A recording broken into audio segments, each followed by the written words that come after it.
Elle tenait le billet de 1 dollar tout neuf dans sa main tremblante, tandis que la salle de réunion lambrissée d'acajou éclatait en un ricanement étouffé et cruel. De l'autre côté de la table, son ex-mari, un homme qui l'avait systématiquement dépouillé de tout au cours d'un divorce brutal et anéantissant, essuyait une larme d'amusement sincère. Pour Sarah Jenkins, c'était l'ultime insulte de la part de son défunt beau-père multimillionnaire. Un seul dollar, une humiliation publique.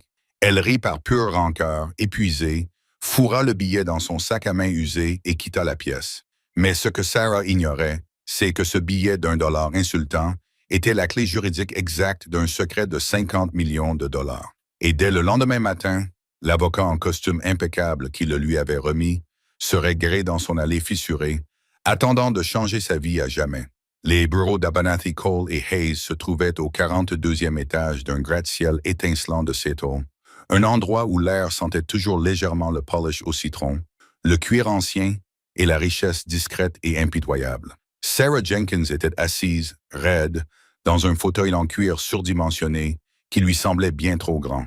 Elle resserra son trench coat beige délavé autour de ses épaules, parfaitement consciente du contraste saisissant entre ses chaussures pratiques et éraflées et le défilé de mocassins en cuir italien qui l'entourait. Cela faisait 18 mois que le divorce avait été prononcé.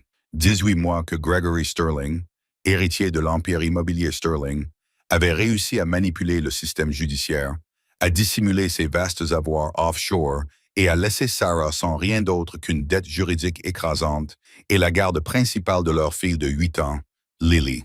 Greg avait traîné son nom dans la boue, épuisé ses maigres économies avec des procédures judiciaires interminables et avait finalement s'en tiré sans aucune égratignure pour épouser sa coach sportive de 24 ans, Chloé. À présent, ils étaient tous réunis pour la lecture du testament d'Arthur Sterling.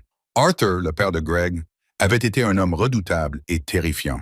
Il avait bâti son empire de toutes pièces et dirigeait sa famille d'une main de fer. Au cours des 10 années de mariage de Sarah avec Greg, Arthur l'avait toujours traité avec une distance polie et glaciale. Lorsque le divorce avait eu lieu, Arthur était resté totalement silencieux, ne levant jamais le petit doigt pour aider Sarah ou sa petite-fille, alors que Greg les expulsait du domaine familial. Ainsi, lorsque Sarah reçut une lettre officielle sur papier épais lui ordonnant d'être présente à la lecture du testament d'Arthur, elle supposa qu'il s'agissait d'une erreur.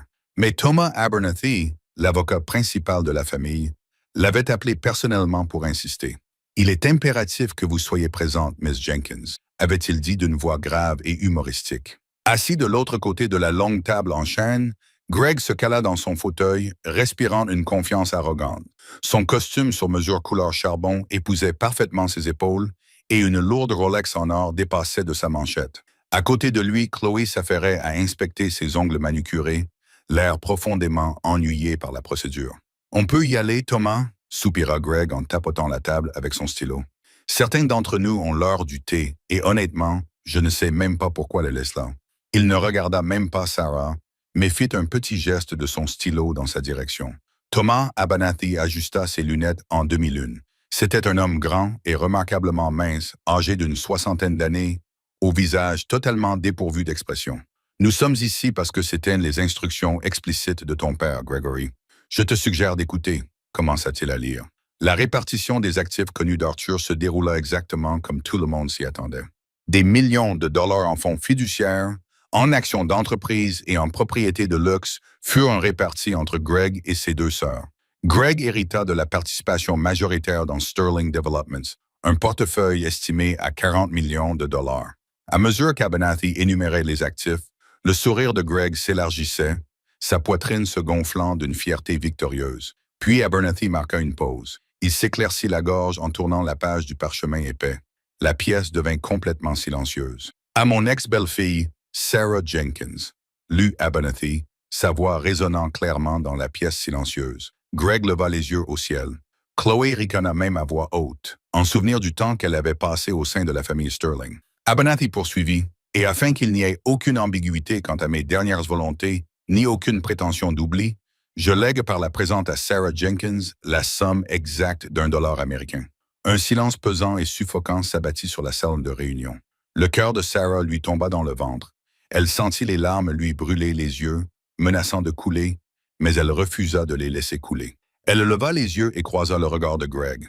Les lèvres de Greg tremblèrent, puis il laissa échapper un petit rire sec. En quelques secondes, ses sœurs se joignirent à lui. C'était un cœur d'amusement cruel et vindicatif. Il pensait que c'était une blague, une dernière gifle posthume du grand Arthur Sterling à la femme qui avait osé tenter de s'approprier une partie de la fortune de son fils. Abernathy plongea la main dans la poche de sa veste, en sortit un billet de $1 flambant neuf et le fit glisser sur la table en chaîne polie. Il s'arrêta juste devant Sarah. En dessous se trouvait une petite enveloppe blanche scellée et sans inscription. Conformément aux termes de la succession, Madame Jenkins, vous devez accepter physiquement cet héritage pour finaliser l'exécution du document, dit Abernathy. Son visage était un masque de pierre, totalement indéchiffrable. Sarah fixa le visage de George Washington. L'absurdité totale de la situation l'envahit. Elle cumulait 2 emplois, l'un dans une boulangerie locale à l'aube, l'autre consistant à saisir des données à distance la nuit, juste pour pouvoir payer le loyer d'un appartement humide de 2 chambres. Elle sautait des repas pour que sa fille puisse manger des fruits frais. Et là, dans une pièce remplie de gens héritant de dizaines de millions, on lui tendait un simple billet de banque comme ultime humiliation. La brûlure dans ses yeux s'évanouit, remplacée par une soudaine vague bouillonnante d'absurdité pure et sans mélange. Sarah se mit à rire. Ce n'était pas un rire hystérique, mais un petit rire sincère et profondément amer. Elle tendit la main, pinça le billet de $1 entre son index et son pouce et le ramassa. Elle glissa ensuite la petite enveloppe blanche dans son sac à main. « Eh bien, » dit Sarah d'une voix ferme et claire, couvrant les ricanements de ses anciens beaux-parents. « Dites à Arthur que je lui dis merci. Je veillerai à ne pas tout dépenser d'un seul coup. » Elle se leva, ignorant le fait que le sourire suffisant de Greg vacilla une fraction de seconde devant son absence de larmes. Elle ne se retourna pas lorsqu'elle poussa les lourdes portes vitrées et sortit sous la pluie de Seattle. Le lendemain matin, la réalité de la vie de Sarah l'attendait pour l'accueillir avec une froide indifférence. Le chauffage de son immeuble était encore en panne, laissant l'air de sa petite cuisine aussi froid que celui d'un réfrigérateur. Il était 6h30. Dehors, le ciel de Seattle était d'un gris-violet sinistre, promettant une nouvelle journée de bruine incessante. Sarah se tenait debout devant le comptoir, les mains serrant une tasse en céramique ébréchée, remplie de café bon marché et amer. Sur la table se trouvait une pile d'enveloppes marquées de timbres rouges menaçants, annonçant un dernier avertissement. À côté, comme pour se moquer d'elle, gisait le billet de $1 tout neuf. Elle avait ouvert la petite enveloppe blanche qu'Abernathy avait glissée sous le billet la veille au soir. À l'intérieur, il n'y avait ni chèque ni grande lettre d'excuse d'Arthur, juste un morceau de papier cartonné épais vierge sur lequel était écrite une seule ligne à la main. « Sois prête à 7 heures, habille-toi chaudement. » Elle l'avait jeté de côté, convaincue qu'il s'agissait simplement d'un nouvel épisode des jeux psychologiques tordus de la famille Sterling. Greg voulait probablement qu'elle soit dehors pour pouvoir passer en voiture et l'éclabousser avec une flaque d'eau. À 6h58 précise, un coup sec résonna à travers le bois fin de la porte de son appartement. Sarah se figea. Lily dormait encore dans l'autre pièce. Sarah posa sa tasse, resserra la ceinture de son peignoir en polaire usé et se dirigea vers la porte, jetant un œil par le Judas. Dans le couloir humide de son immeuble délabré se tenait Thomas Abernathy. Il ne portait plus son intimidant costume 3 pièces d'audience. À la place, il portait un épais trench coat en laine, des gants en cuir et une écharpe sombre. Il semblait complètement déplacé devant le papier peint jaune écaillé de son immeuble. Avec hésitation, Sarah déverrouilla la porte et l'entr'ouvrit légèrement. « Monsieur Abernathy, que faites-vous ici ?» demanda-t-elle, la voix rauque à cause du sommeil et de la méfiance. « Bonjour, Madame Jenkins, l'avocate, » dit-il d'un ton tout aussi formel que dans la salle d'audience. « Je vois que vous avez reçu le mot. Cependant, vous n'êtes pas habillé assez chaudement. »« Je ne vais nulle part avec vous, » rétorqua Sarah en agrippant le bord de la porte. « J'ai pris votre dollar insultant. J'ai joué mon rôle dans le petit tour de honneur de Greg. Nous n'avons plus rien à nous dire. » Pour la première fois depuis que Sarah l'avait rencontré, l'expression de pierre de Thomas Abernathy changea. Une lueur infime d'un sourire las, presque compatissant, effleura les coins de sa bouche. « Mademoiselle Jenkins, » dit Thomas Abernathy à voix basse, s'approchant pour que sa voix ne porte pas dans le couloir. Ce dollar n'était pas une insulte, c'était une nécessité légale dans l'État de Washington. Si une personne fortunée omet complètement un membre de sa famille, ou dans votre cas, un ancien membre de la famille est très impliqué, de son testament, la partie omise peut bloquer la succession devant le tribunal des successions pendant des années, en prétendant qu'elle a simplement été oubliée en raison d'un déclin mental.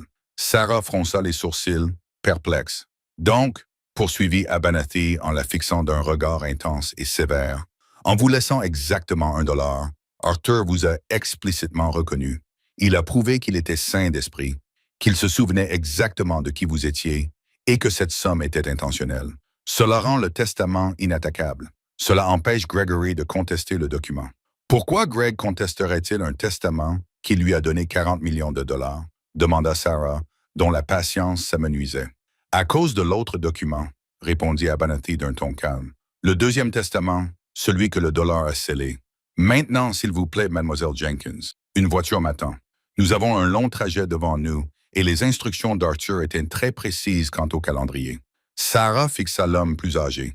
Son esprit s'emballa. Une seconde. Ma fille est-elle endormie dans sa chambre? Demanda Sarah, ses défenses toujours bien en place. Je ne peux pas partir comme ça. J'ai pris la liberté de contacter votre voisine, Madame Higgins, il y a 10 minutes, répondit Abernathy sans hésiter. Je lui ai proposé $500 pour qu'elle reste dans votre salon et s'assure que Lily arrive à l'école en toute sécurité. Elle devrait ouvrir sa porte à peu près maintenant.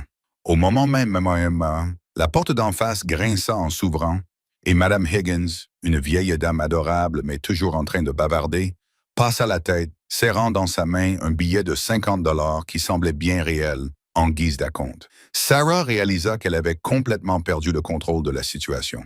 10 minutes plus tard, vêtue de son jean le plus chaud, d'un pull épais et de son manteau délavé, elle sortit de l'immeuble. Au bord du trottoir, occupant 2 places de stationnement, se trouvait un énorme SUV, Lincoln Navigator noir de jet aux vitres teintées. Un chauffeur costaud en costume sombre ouvrit la porte arrière à leur approche. Sarah se glissa dans les sièges en cuir moelleux, dans l'air chaud du SUV, un contraste saisissant avec la fraîcheur mordante du matin à Seattle. Abernathy monta à côté d'elle, tapotant la cloison vitrée. Le conducteur démarra aussitôt. « Où allons-nous? » demanda Sarah en regardant son quartier sinistre défiler derrière la vitre teintée. Ils ne se dirigeaient pas vers le centre-ville. Ils s'engagèrent sur la I-90 en direction de l'est, droit vers les sommets imposants et couverts de pins des montagnes Cascades. Arthur Sterling était un homme complexe. Madame Jenkins Abernathy se mit à fixer la route devant elle. Il était dur, il était impitoyable, et il accordait la priorité à l'image de l'Empire Sterling par-dessus tout. Lorsque Gregory a entamé ses relations extra-conjugales avec sa femme actuelle et a ensuite orchestré votre ruine financière, Arthur n'a rien fait. Je m'en suis aperçu, dit Sarah avec amertume. Il n'a rien fait publiquement, la corrigea Abernathy. Intervenir aurait signifié un scandale public, une perte de confiance des actionnaires et une fracture au sein de l'entreprise familiale. Mais Arthur n'était pas aveugle. Il a engagé des détectives privés. Il a vu exactement ce que Gregory vous a fait. Il a vu les rapports d'actifs falsifiés que Gregory a présentés au juge des divorces. Il savait que Gregory vous cachait de l'argent, à vous et à votre fille. Sarah eut le souffle coupé. S'il savait pourquoi ne l'a-t-il pas dit au juge? Pourquoi a-t-il laissé Lily et moi nous faire expulser? Parce qu'Arthur jouait la carte du long terme, dit doucement Abernathy. Il savait que s'il dénonçait Gregory, celui-ci se battrait contre lui, fracturerait l'entreprise et trouverait probablement encore un moyen de dissimuler les comptes offshore. Arthur voulait s'assurer que Gregory se sente entièrement en sécurité, totalement victorieux. Il a donné à Gregory l'entreprise, les actifs liquides, la couronne publique. « Et qu'est-ce qu'il m'a donné? » demanda Sarah, le cœur battant à tout rompre contre ses côtes, alors que le SUV commençait à gravir les routes de montagnes escarpées et sinueuses, laissant la ville loin derrière. Abernathy tourna la tête pour la regarder, ses yeux reflétant le vert profond des forêts de pins qui défilaient. Arthur Sterling a passé les 4 dernières années de sa vie à liquider discrètement ses actifs personnels les plus privés et introuvables. De l'or, des œuvres d'art rares et des obligations aux porteurs, expliqua Abernathy. Il a acheté une propriété par l'intermédiaire d'une société écran dont Gregory ignore tout, un domaine isolé, et il y a caché tout ce qui lui tenait vraiment à cœur. Le suivi quitta la route principale et s'engagea, dans un crissement de pneus, sur un chemin forestier privé en gravier qui semblait disparaître dans la forêt dense et brumeuse. Les 40 millions dont Gregory a hérité hier sont immobilisés dans des dettes d'entreprise, un marché immobilier commercial en chute libre et sous le regard scrutateur du public, dit Abernathy, un sourire narquois traversant enfin son visage. Mais le dollar que vous avez accepté hier, Madame Jenkins, C'était le prix d'achat légal de l'acte de propriété du domaine vers lequel nous nous dirigeons en ce moment même. Le véhicule négociait un virage serré et les arbres denses s'écartèrent soudainement. Sarah eut le souffle coupé, pressant ses mains contre la vitre froide de la fenêtre. S'élevant au-dessus de la brume des montagnes, entouré de sapins de Douglas imposants et d'une cascade privée rugissante, se dressaient d'imposants portails en fer forgé. Au-delà s'étendait un domaine tentaculaire à couper le souffle, construit de pierre et de verre, complètement à l'abri des regards extérieurs. « Bienvenue dans votre nouvelle demeure », murmura Sarah Hannity. Les lourdes portails en fer s'ouvrirent avec une fluidité hydraulique silencieuse qui trahissait leur poids imposant.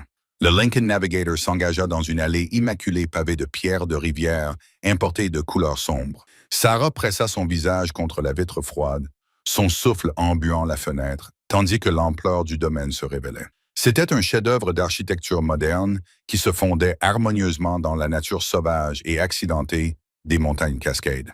Des murs en verre miroir renforcés, allant du sol au plafond, reflétaient les imposants sapins de Douglas, donnant à la structure de 3 étages l'apparence d'un prolongement naturel de la forêt. De lourdes poutres en bois et de la pierre d'ardoise l'ancraient à flanc de falaise, surplombant une rivière aux eaux vives en contrebas. Arthur a acheté ce terrain par l'intermédiaire d'une fiducie sans droit de regard il y a 7 ans. Thomas Abernathy expliqua d'une voix grave, rompant le silence stupéfait qui régnait dans le SUV. L'architecte avait prêté serment devant un notaire, sous peine de sanctions si sévères qu'elles auraient ruiné ses petits-enfants. D'après les registres du comté, il s'agit d'une zone de conservation de la faune sauvage soumise à de strictes restrictions, détenue par une société holding étrangère.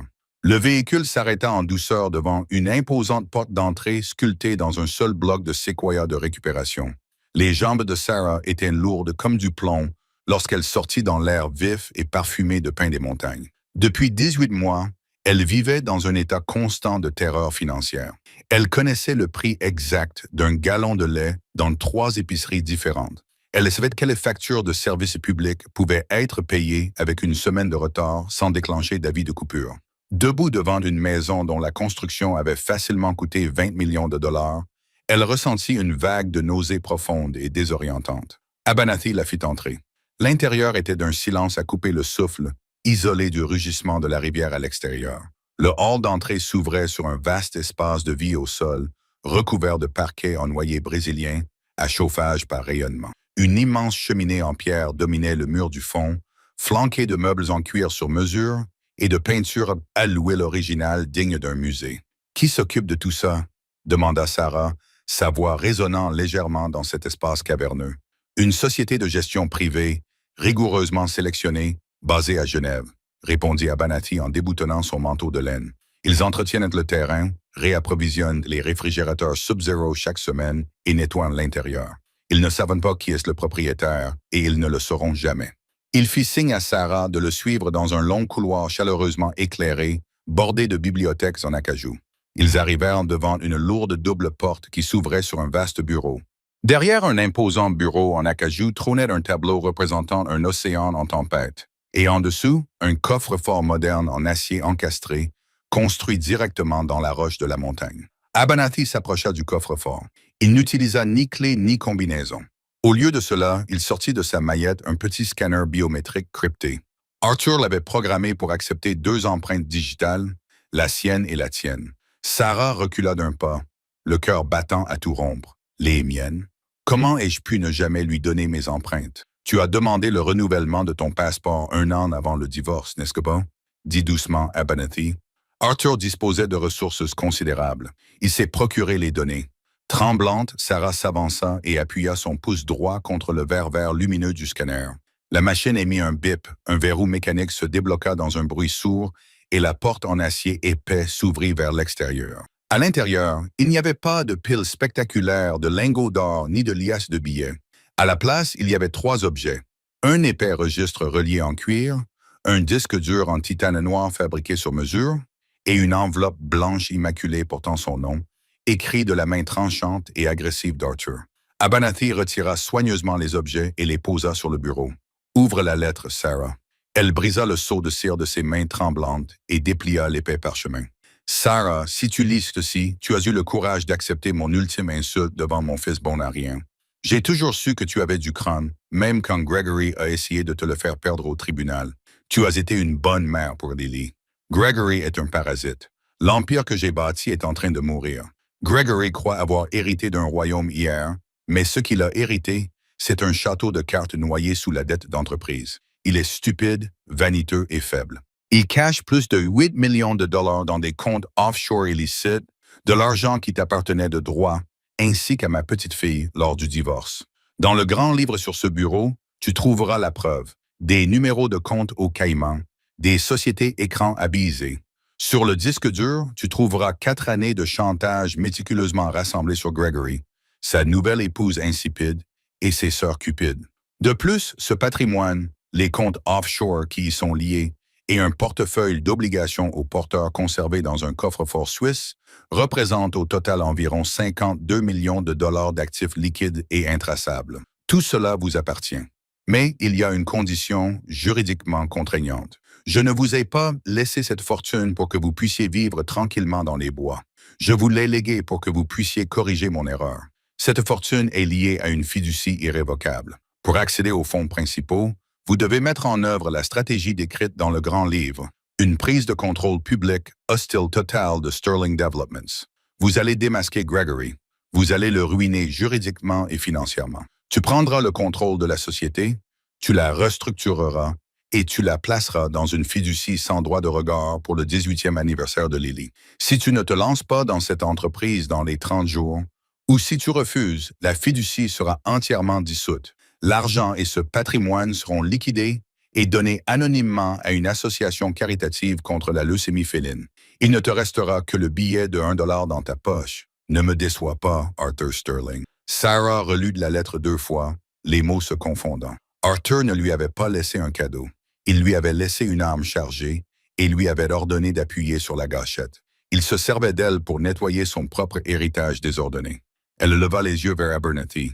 L'avocat l'observait attentivement, les mains jointes devant lui. « Il se sert de moi », murmura Sarah, la voix tendue de colère. « Il a laissé Greg me détruire. Il a laissé Lily et moi souffrir dans cet appartement glacial, juste pour que je sois assez affamé, assez en colère pour faire son sale boulot quand il mourrait. » Arthur était un pragmatique impitoyable. Abernathy ne le niait pas. Il croyait que le confort engendrait la faiblesse. Il savait que s'il t'avait donné l'argent pendant le divorce, Gregory t'aurait traîné devant les tribunaux d'appel pendant une décennie, te ruinant complètement. Arthur voulait que tu sois désespéré. Le désespoir engendre la détermination. Sarah regarda le disque dur noir. 18 mois d'humiliation.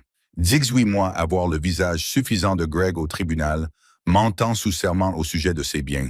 18 mois à regarder Chloé se pavaner dans des vêtements de créateurs achetés avec l'argent qui aurait dû servir à financer les études de Lily. Un nœud froid et dur se forma dans sa poitrine. La panique maternelle qui l'avait animée pendant la dernière année et demie se cristallisa lentement en quelque chose de tout à fait différent. C'était une détermination pure et glaciale. « Tu as dit qu'il y avait une stratégie dans le grand livre, » dit Sarah, sa voix baissant d'une octave, le tremblement complètement disparu. Les lèvres d'Abernathy se courbèrent en un sourire sincère et terrifiant. « Il y en a une et j'ai réuni l'équipe qu'Arthur a demandé pour t'aider à la mettre en œuvre. » Moins d'une heure plus tard, Sarah était assise en bout d'une immense table de conférence dans une pièce adjacente à la bibliothèque. L'espace était équipé de serveurs cryptés à la pointe de la technologie, de plusieurs écrans et d'une liaison satellite sécurisée. Cela ressemblait moins à un bureau à domicile qu'à un bunker militaire. 2 personnes l'attendaient dans la pièce. « Sarah, permettez-moi de vous présenter vos généraux », dit Abernathy en désignant le duo. Le premier était un homme d'une 40aine d'années, aux cheveux ébouriffés, aux cernes sous les yeux et à la chemise boutonnée froissée. Il tapait frénétiquement sur un ordinateur portable. Voici David Kessler, ancien expert comptable judiciaire pour l'IRS. Il a été discrètement licencié il y a 5 ans pour s'être montré beaucoup trop agressif dans ses audits de certaines personnalités politiques. Arthur l'a engagé en exclusivité. Il en sait plus sur les finances de Gregory que Gregory lui-même. David ne leva pas les yeux, se contentant de lever la main en guise de salut. « Je suis déjà en train de retracer les virements bancaires que Greg a effectués vers la société de conseil en art de vivre de Chloé aux Bahamas. C'est pathétique, vraiment. Il est négligent. Et cet Abernathy, qui s'est tourné vers une femme remarquable, impeccablement vêtue, d'une quarantaine d'années, c'est Sylvia Croft. Gestion de crise, relations publiques et guerre psychologique d'entreprise. Sylvia a jeté à Sarah un regard perçant et inquisiteur. Elle portait un blazer cramoisi sur mesure et dégageait une aura de compétence absolument terrifiante. Madame Jenkins, a dit Sylvia d'une voix aussi douce que du verre, j'ai visionné les images de votre procédure de divorce. Vous avez bien joué la victime. Il est temps de changer le récit. Sarah prit une profonde inspiration et s'assit. Le cuir moelleux du fauteuil lui semblait étranger, mais elle se força à se caler contre le dossier, imitant la posture qu'elle avait vue Greg adopter 1000 fois. La lettre d'Archer mentionnait une OPA hostile, dit Sarah en les regardant tour à tour. Comment est-ce que possible? Greg a hérité hier de la participation majoritaire. Ah, mais c'est là toute la beauté du piège d'Arthur, intervint David en levant enfin les yeux de son écran. Il projeta un réseau financier complexe sur le grand écran mural. Greg a hérité de 40 millions de dollars de capitaux propres, mais il a également hérité des dettes de la société. Sterling Developments est fortement endettée. Elle a 3 énormes prêts immobiliers commerciaux qui arrivent à échéance dans exactement 3 semaines. Arthur a délibérément laissé ses prêts en suspens.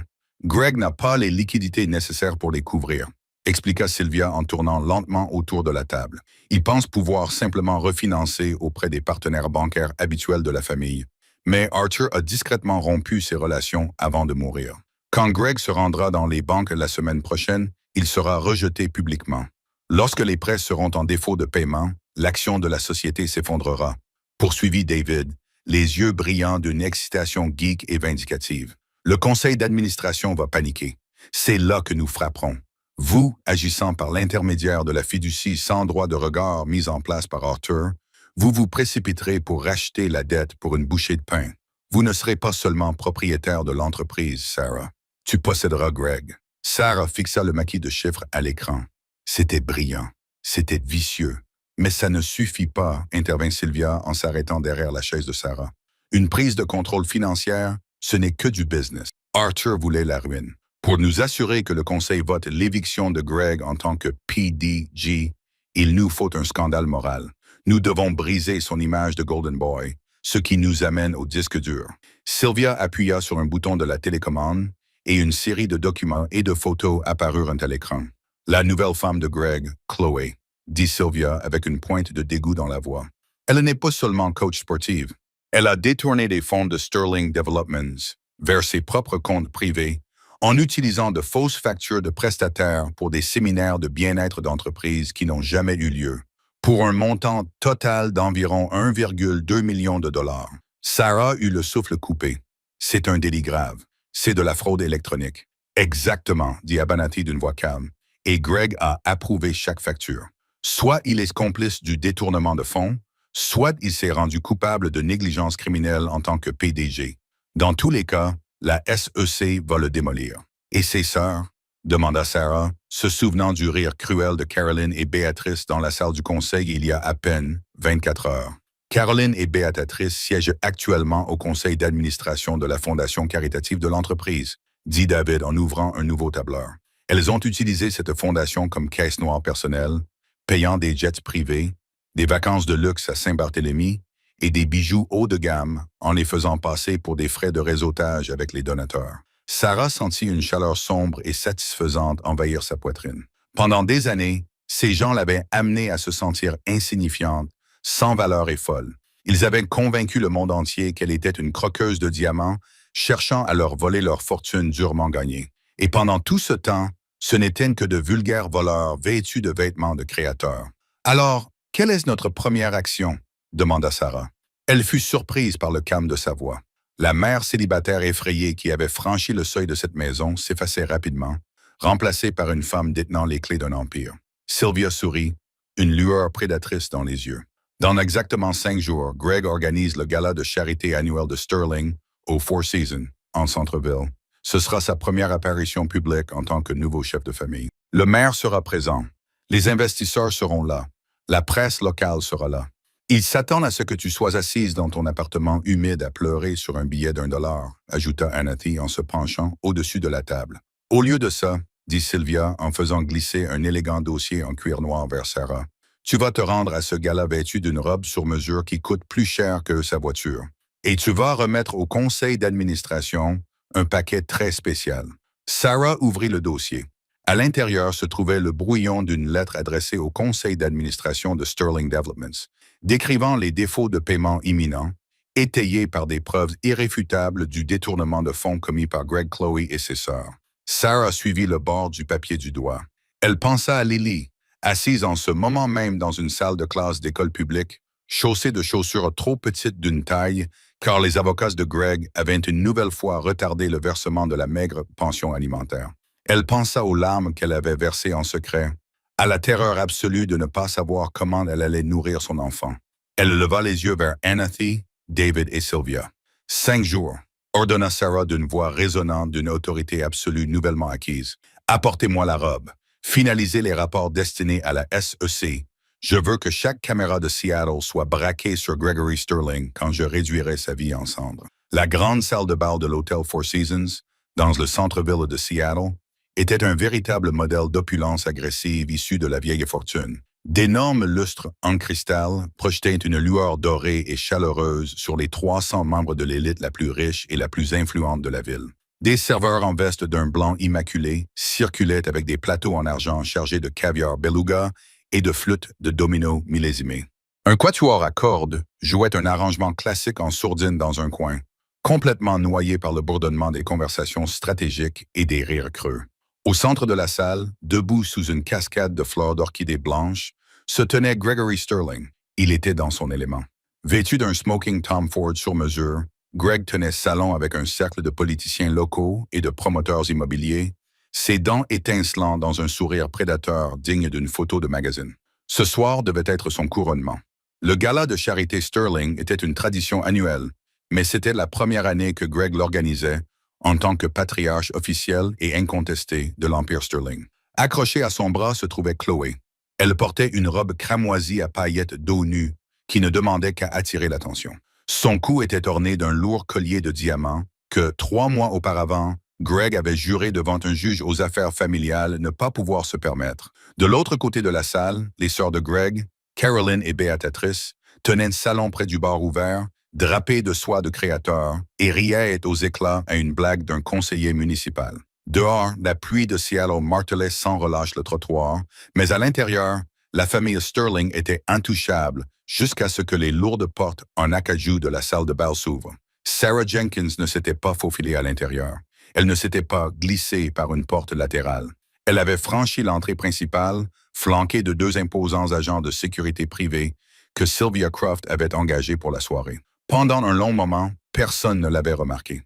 Mais alors qu'elle descendait délibérément le grand escalier recouvert de moquettes vers le rez-de-chaussée, une vague de chuchotements étouffés commença à se propager.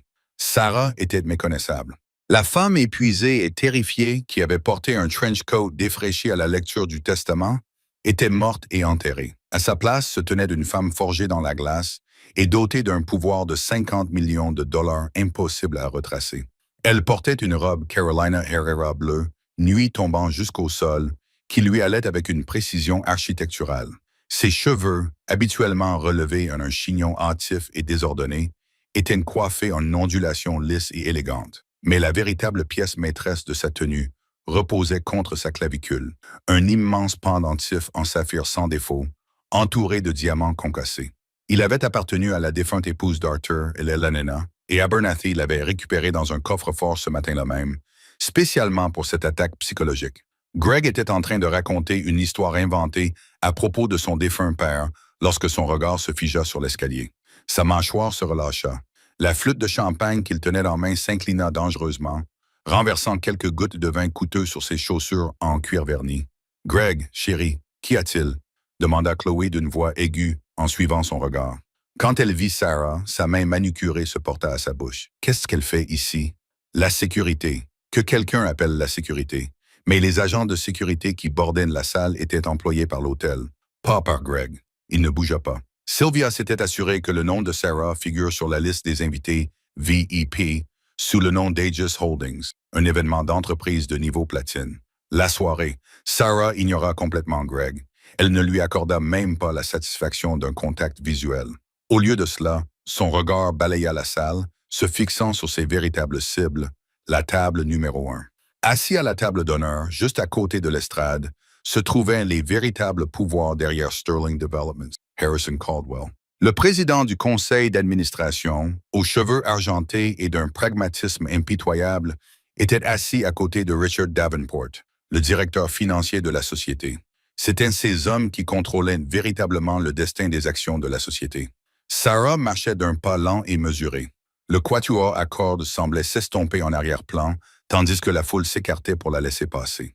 Elle atteignit la table numéro 1 au moment même où Greg, se remettant enfin de son choc, commençait à traverser la salle de bal d'un pas décidé, le visage rouge de rage. « Sarah !» siffla Greg en baissant la voix pour éviter une scène publique, l'attrapant brutalement par le coude. « Mais qu'est-ce que tu crois faire? Comment es-tu entré ici? Tu es en infraction? » Sarah ne broncha pas. Elle tourna lentement la tête, regardant la main de Greg sur son bras comme s'il s'agissait d'un insecte particulièrement répugnant. « Retire ta main, Gregory, » dit Sarah. Sa voix n'était guère plus qu'un murmure, mais elle dégageait une autorité absolue et terrifiante qui fit instinctivement reculer Greg. Harrison Caldwell fronça les sourcils, posant sa serviette en tissu sur la table. « Gregory, y a-t-il un problème? Qui est cette femme? »« Ce n'est personne, Harrison, » balbutia Greg frénétiquement, faisant signe au directeur de l'hôtel. « Juste une connaissance mécontente. Elle s'en va. »« Je m'appelle Sarah Jenkins, » dit Sarah d'un ton posé, tournant son attention vers le président et lui tendant la main avec assurance. « Je représente Aegis Holdings et je crois que nous avons des affaires urgentes à discuter concernant la solvabilité financière de Sterling Development. » Les sourcils de Caldwell se levèrent brusquement. Aegis Holdings, la fiducie sans droit de regard qui vient d'acheter la dette mezzanine en défaut sur le projet du front de mer du centre-ville. Greg se figea. Le sang se retira de son visage si vite qu'il semblait physiquement malade. « Quoi? Une dette en défaut de paiement, Harrison? De quoi parle-t-elle?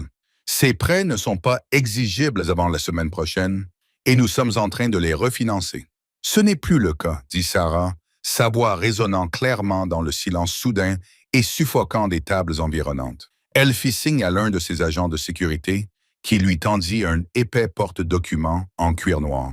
Sarah laissa tomber le porte-document directement au centre de la table numéro 1. Il atterrit avec un bruit sourd, lourd et autoritaire, faisant teinter les verres à eau en cristal. À l'intérieur de ce dossier, M. Caldwell, M. Davenport, vous trouverez des documents certifiés prouvant que 3 prêts commerciaux majeurs détenus par Sterling Developments sont tombés en défaut de paiement à 17 heures aujourd'hui. Sarah annonça d'une voix suffisamment forte pour que les investisseurs environnants l'entendent. De plus, vous trouverez des relevés bancaires prouvant que votre directeur général, Gregory Sterling, a systématiquement dissimulé plus de 8 millions de dollars sur des comptes offshore illicites à Belize afin de gonfler artificiellement sa liquidité personnelle lors de son récent divorce. La salle de bal éclata en une cacophonie de halètements et de chuchotements frénétiques. Les flashs des appareils photos se mirent à crépiter depuis la section réservée à la presse, vers le fond de la salle. « Tu mens !» hurla Greg, perdant complètement son sang-froid. Le vernis du cadre raffiné vola en éclats, révélant le garçon paniqué et capricieux qui se cachait derrière. « C'est une ex-femme folle et aigrie. Harrison n'écoute pas un seul mot de ce qu'elle dit, dit-il. Je vais la faire arrêter pour diffamation. Je ne te conseillerais pas d'appeler la police, Gregory, répondit Sarah d'un ton suave. Elle plongea la main dans le porte-document et en sortit un deuxième dossier rouge, plus fin. Elle se retourna et croisa le regard de Chloé, qui se tenait figée à quelques mètres de là, le visage pâle sous son maquillage épais. « Car si la police arrive, poursuivit Sarah d'une voix glaciale, ce dossier rouge va beaucoup les intéresser. Il contient 74 fausses factures de fournisseurs, autorisant le virement bancaire de 1,2 million de dollars depuis la trésorerie de Sterling Development, directement vers un compte bancaire à Bohemian, contrôlé par Chloe Sterling. La fraude électronique est un délit fédéral, Chloe. Je crois que la peine minimale obligatoire est de 20 ans. Chloe laissa échapper un petit cri étranglé et haletant. Ses genoux fléchirent légèrement et elle dut s'agripper au bord d'une table basse pour ne pas s'effondrer sur le tapis. Caroline et Béatrice, qui s'étaient précipitées depuis le bar, s'arrêtèrent net. « Petite sorcière !» cracha Caroline, bien que sa voix tremblât. « Tu as inventé tout ça ?» Sarah sourit enfin. Ce n'était pas un sourire joyeux. C'était le sourire d'un prédateur regardant le piège se refermer. Elle sortit un dernier document du dossier. Et pour les membres du conseil d'administration de la Sterling Charitable Foundation, dit Sarah en regardant droit dans les yeux les deux sœurs, j'ai également joint les registres de vol complet du jet privé Gulfstream de la Fondation, recoupés avec les reçus de complexes hôteliers de luxe à Saint-Barth, Aspen et Milan. Le tout entièrement financé par des dons destinés à la recherche sur le cancer pédiatrique. Tout cela autorisé par Carolyn et Beatrice Sterling. Le chaos éclata. Harrison Caldwell arracha le dossier noir de la table, son visage prenant une teinte violette apocalyptique, tandis que ses yeux parcouraient la première page du rapport d'expertise comptable préparé par David Kessler.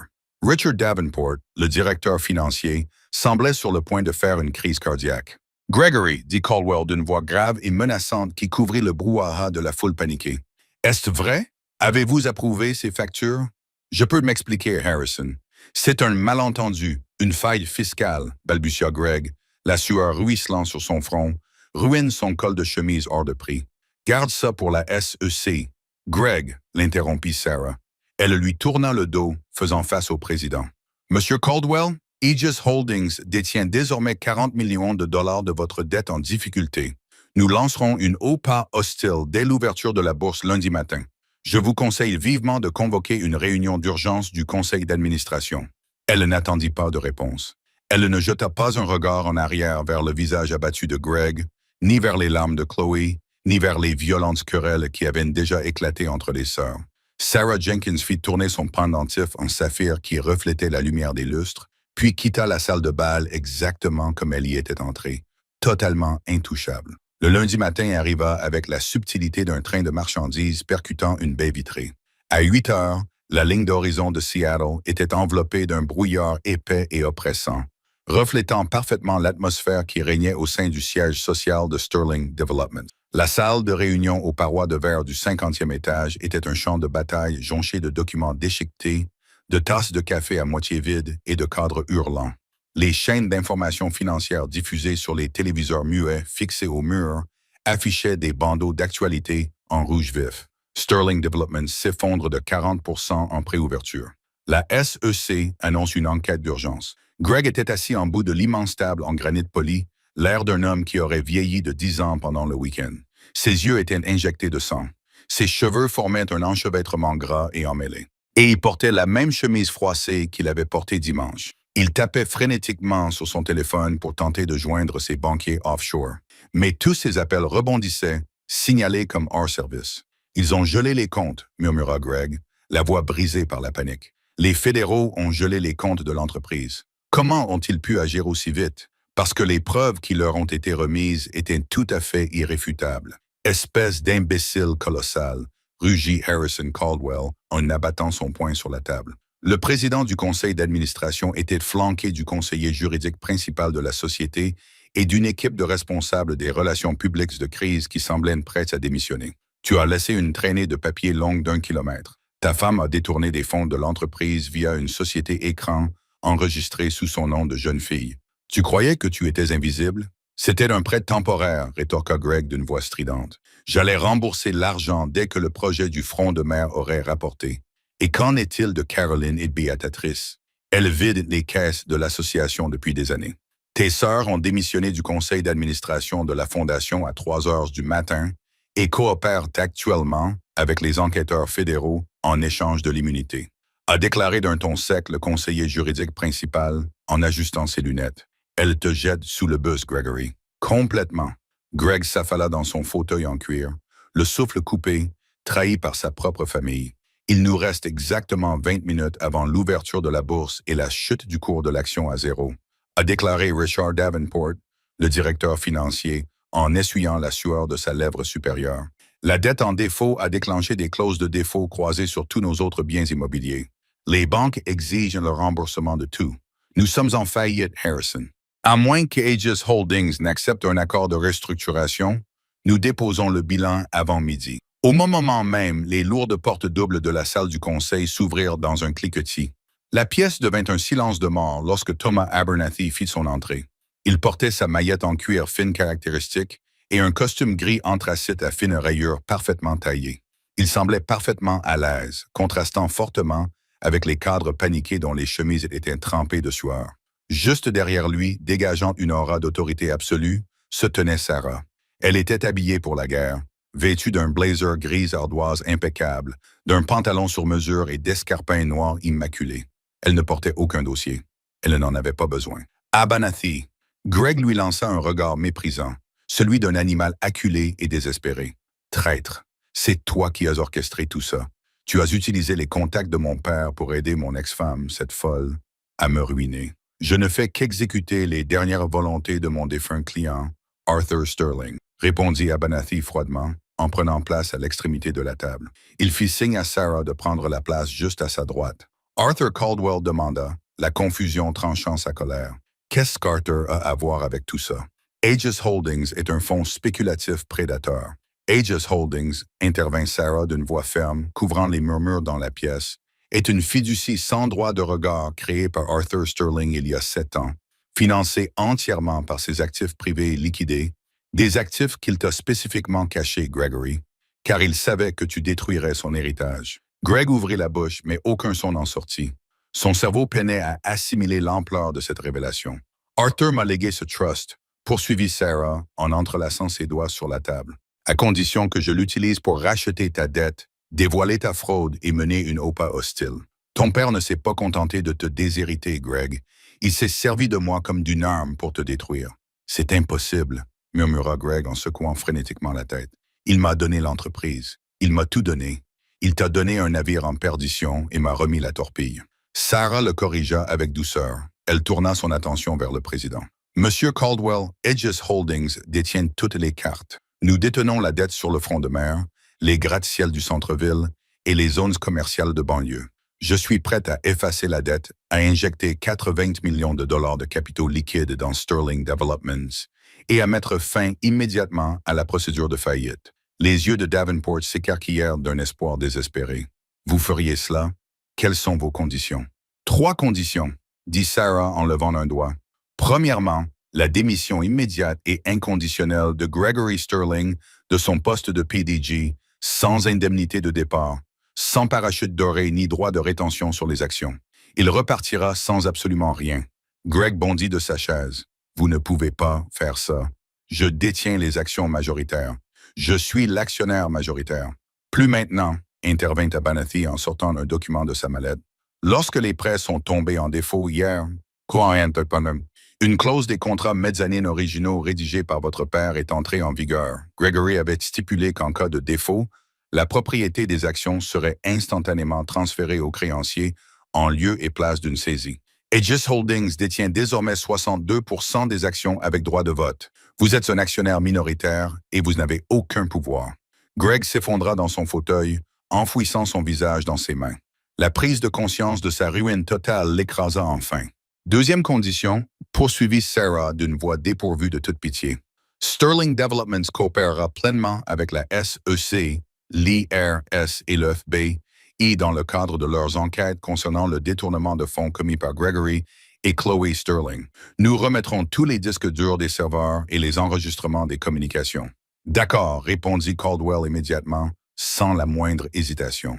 Jeter Greg O'Lou était le seul moyen de sauver l'entreprise, et le président le savait. Et la troisième condition? Demanda Davenport nerveusement. Sarah balaya la pièce du regard, admirant l'espace grandiose et opulent qu'Arthur avait construit et que Greg avait failli détruire. Elle repensa à l'appartement froid et humide qu'elle avait quitté quelques jours auparavant. Elle pensa à Lily, qui n'aurait plus jamais à se soucier du prix d'un manteau d'hiver ou des frais de scolarité à l'université. L'entreprise sera restructurée, déclara Sarah, et toutes les actions détenues par Aegis Holdings seront transférées dans une fiducie irrévocable au profit exclusif de la véritable héritière d'Arthur, ma fille, Lily Jenkins. J'assurerai la présidence par intérim du conseil d'administration jusqu'à son 25e anniversaire. Le silence s'abattit sur la salle du conseil. C'était une capitulation totale et inconditionnelle. Signez les documents, Caldwell, dit Sarah en se levant de table. Elle baissa les yeux vers Greg, qui tremblait, le souffle saccadé. Vous m'avez tout pris, parvint à articuler Greg, levant vers elle des yeux rougis et remplis de larmes. Tu ne m'as rien laissé. Sarah le regarda, ne ressentant absolument rien d'autre qu'un sentiment de conclusion froide et satisfaisante. Elle plongea la main dans la poche de son blazer, en sortit le billet de 1$ tout neuf qu'on lui avait remis dans ce même bâtiment moins d'une semaine auparavant et le laissa tomber sur la table devant lui. « Ce n'est pas rien, Greg, » murmura doucement Sarah. « Je te laisse ton héritage. Ne le dépense pas tout d'un coup. » 6 mois plus tard, l'hiver rigoureux de Seattle avait laissé place à un printemps éclatant et à couper le souffle. Dans les hauteurs des montagnes Cascades, la cascade privée bordant le domaine caché des Sterling rugissait sous l'effet de la fonte des neiges. Sarah Jenkins se tenait sur la vaste terrasse en cèdre, une tasse fumante de café artisanal entre les mains pour se réchauffer. Elle portait un épais pull en cachemire couleur crème et un jean parfaitement ajusté.